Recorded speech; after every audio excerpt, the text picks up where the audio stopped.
আমি কাঁকড়া মাছ দিয়ে ভুনা করব। কাঁকড়া ভুনা? কাঁকড়া ভুনা। কাঁকড়াটাকে এইভাবে ধরতে হবে, সাবধানে ধরতে হবে আর কি। খুব শক্ত, কেটে ফেলে। আপনাদের দেখানোর জন্য একটা ছেলে কাঁকড়া একটা মেয়ে কাঁকড়া নিচ্ছি, তবে মেয়ে কাঁকড়ার স্বাদ বেশি ছেলে কাঁকড়ার চাইতে। মেয়ে কাঁকড়ার বুকের এই খোলসটা হইলো চ্যাপটা, আর ছেলে কাঁকড়ার বুকের এই খোলসটা হইলো চিকন।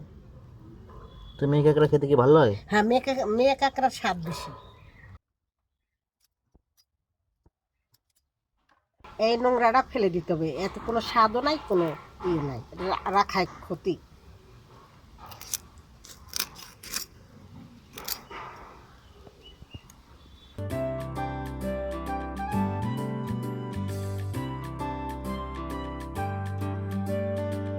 এভাবে কাঠি দিয়ে বের করলে একটু থাকে না, খোলসের ভিতর ঘিলুটা সব বেরিয়ে আসে।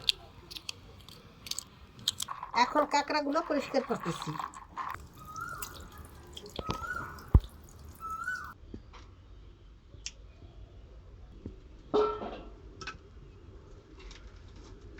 এখন হলুদ আর নুন কাঁকড়ায় মাখাইতেছি।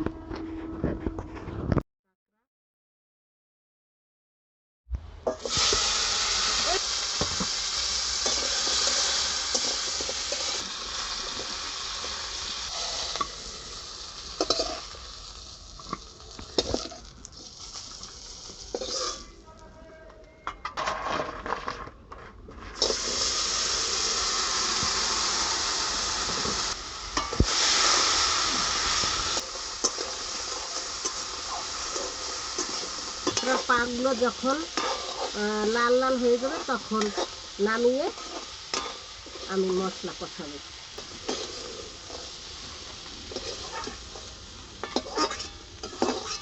এখন আমি জিরার ফোড়ন দিলাম, দুটো তেজপাতা দিলাম,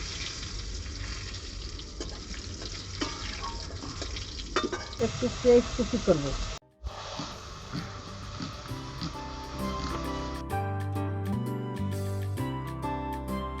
তারপর কুচানো পেঁয়াজগুলো ছেড়ে দিলাম।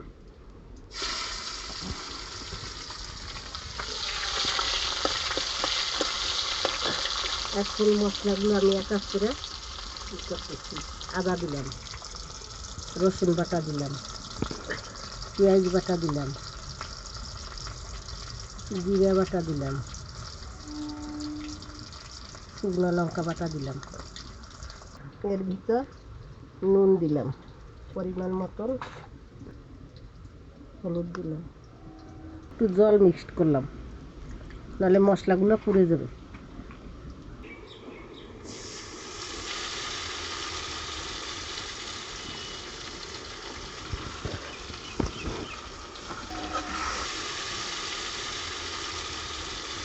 এখন মশলা কষাইতেছি, যখন মশলা তেল ছেড়ে যাবে তখন মশলা কষানো হবে।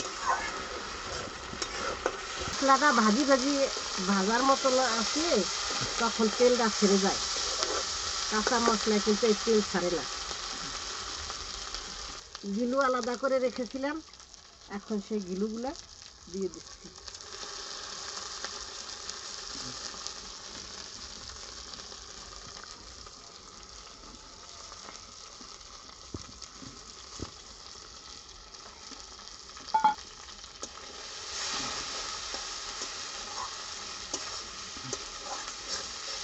কাঁকড়ার গিলু দেওয়ার পরে তেল থেকে সুস্বাদু একটা গন্ধ বেরোচ্ছে।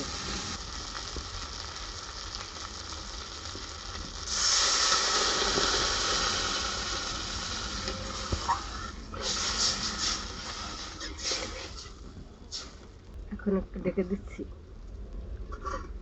2 থেকে 3টি কাঁচা লঙ্কা চেরাই করে দিচ্ছি।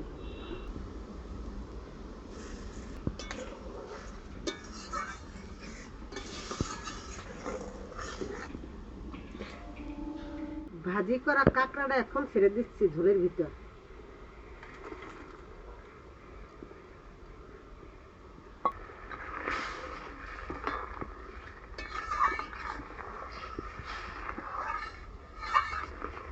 এখন কাঁকড়া ঢেকে দিচ্ছি।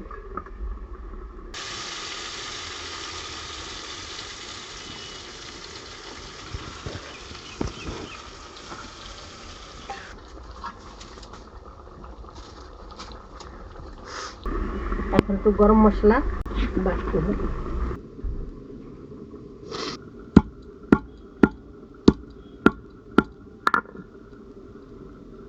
এলাচ ছেড়ে খোসাটা ফেলে দিচ্ছি ছেঁচে।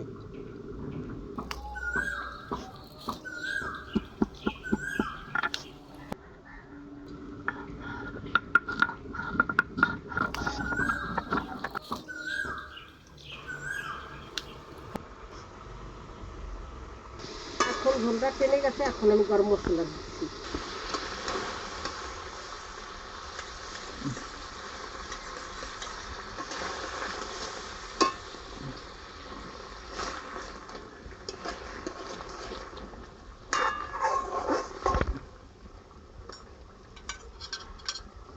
হয়ে গেছে, এখন আমি নামিয়ে দিচ্ছি।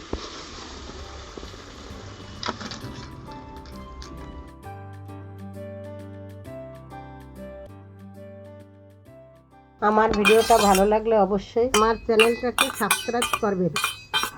আপনারা এইভাবে রান্না করে খেয়ে দেখবেন, খুব ভালোই লাগবে। ভালো থাকুন, সুস্থ থাকুন। পরের ভিডিওতে আবার দেখা হবে।